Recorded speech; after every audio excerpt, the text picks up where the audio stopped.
Well, the Department of Justice is taking new steps to catch and punish fraudsters who misuse billions in COVID aid from the federal government. The DOJ plans to launch 2 new COVID fraud strike forces to help Washington recover stolen pandemic funds roughly 3 years after the peak of the public health crisis. The task forces in Colorado and New Jersey joined 3 already established last September in Florida, Maryland, and California. Now, this comes as the DOJ announced 317 people have been charged in connection to over $800 million in alleged theft of coronavirus aid. Some of those funds are alleged to have been used by street gangs to pay for murder. So in total, the DOJ says it seized over $1 billion stolen in COVID relief funds. Our next guest is U.S. Attorney for the United States Attorney's Office for the Eastern District of California, Phillip Talbert. Phillip, thank you so much for joining us. What a topic. Oh, it's my pleasure, Kelly. Thanks so much for having me on this morning. Absolutely. So let's unravel this a bit. We know the Justice Department established 2 new strike forces to lead probes into the misuse of this aid. This is on top of the already established 3. Here's a clip of the Deputy Attorney General speaking yesterday about what those strike forces have already accomplished. We undertook more than 700 enforcement actions involving more than $830 million in fraud. And as of today, we have already seized more than $200 million through criminal and civil forfeiture actions. So, Phillip, what is the process like catching these offenders? Well, it takes a lot of investigative work, and we have a team on the strike force here in California, which is made up of agents and prosecutors from my office and from the office down in the Los Angeles area, the Central District of California. It takes a lot of investigative work to sort through the data and find commonalities that indicate fraud. Absolutely.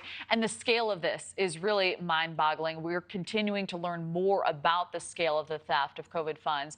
The DOJ announcing 371 people were newly charged in connection to over $800 million in misused funds. So just how prevalent is this issue? Unfortunately, very prevalent. We've been at this since late 2000, really, when the pandemic, when the pandemic began in 2020.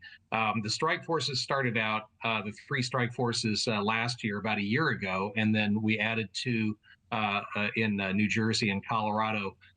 The estimates, I've seen estimates of tens or even hundreds of billions of dollars that were defrauded of the federal and state governments in relief funds that were designed to go out to people who really needed them during the pandemic.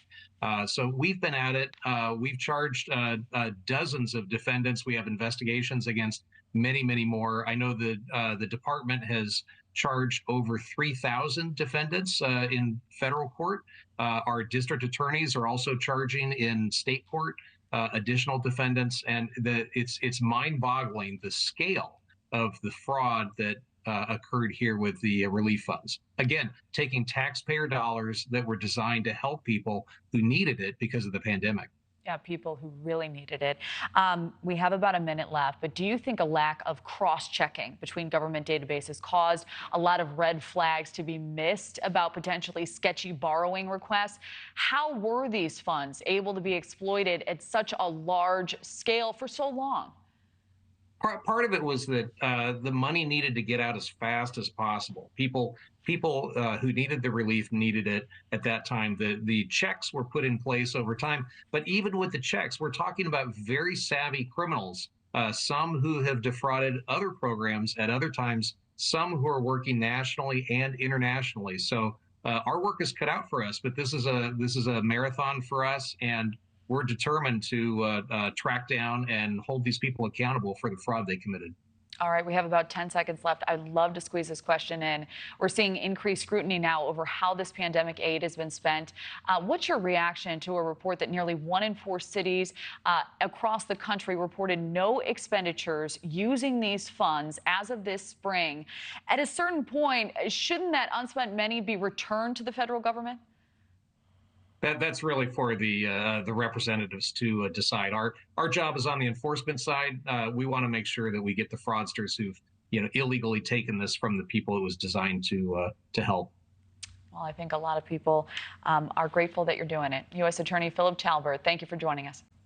Thanks, Kelly. Thank you for watching. Go to newsnationnow.com to find NewsNation on your television provider. And don't forget to click the red subscribe button below to get more of NewsNation's fact-driven, unbiased coverage.